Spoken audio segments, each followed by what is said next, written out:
We're really happy of how we played. I thought there was really only two things that we didn't do well in a game that always has many phases to it. We couldn't make a three to save our life, and that makes playing defense and having energy all the more difficult. I was so happy with our energy and our vibe, for lack of a better term, in huddles. We had a competitive spirit. We weren't going to get beat, and I felt we were going to win the whole night.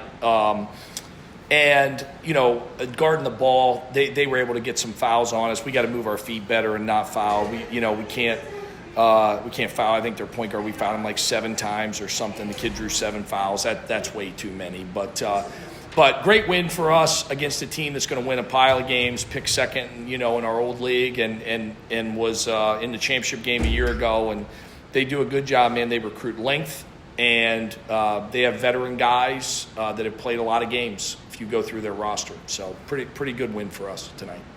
Yeah, Coach, you said Monday that you needed some veterans to step up and make some shots. And Erik had 19, Rob had 12. What do you think of them stepping up today? Well, Erik is so key to what we're doing. Okay, so now you've seen us play twice. I watch us every day. We have several very, very good players. We have one guy that can break the defense down with quickness. Colin breaks the defense down with power and reading the floor. Erik has a burst that we don't have anybody else that has. So Erik not only creates offense for himself, and you didn't see it tonight because you're going to look there and go, oh, he only had 2 assists. Well, he led us to about 7 wide open shots. The problem with assists it's a 2-part equation. Someone's got to make a shot. He could have had 7 assists tonight, easily.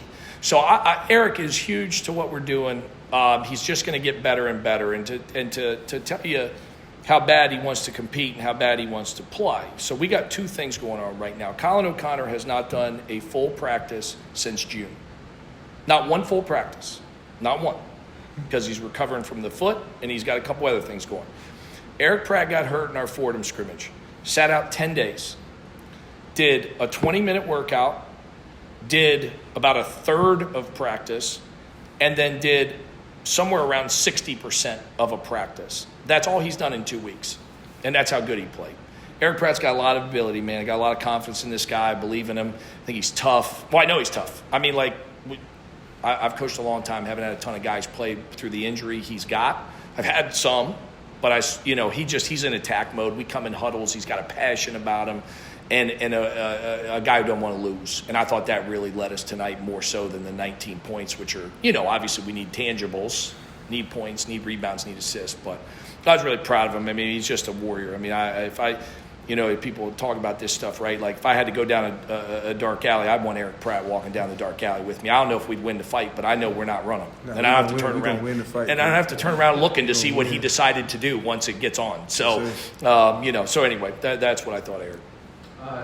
Sort of a 2-part question. One, you said playing through the injury that he's playing through. What actually is that injury? And then also, when did you know that you had him available today? Well, he wants to play. He's got a knee injury that he's playing with. So, and it's gonna be there. He's just gonna have to deal with it. But it's something that can be managed. And he's already been managing it, and he manages it mentally as much as the physical rehab stuff. Trust me, he's dialed in, man. He wants to be a great player, and he wants to show people he's the guy that at one point was recruited to Texas A&M, and he wants it very badly. And when you want something really badly and you care about it enough, usually good things happen. Yeah, Rich Goods had a double-double, leading you guys in rebounds and scoring 10 points. What is that presence in the paint like? Well, yeah, Rich had 4 assists.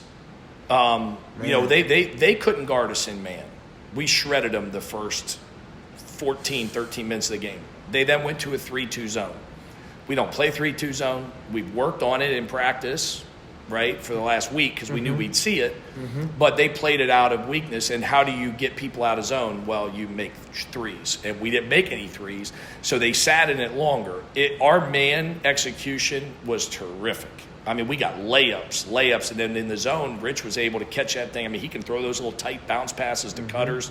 Rich's upside is enormous. Rich is working really hard, and as his concentration improves, his performance you'll continue to see nights like tonight.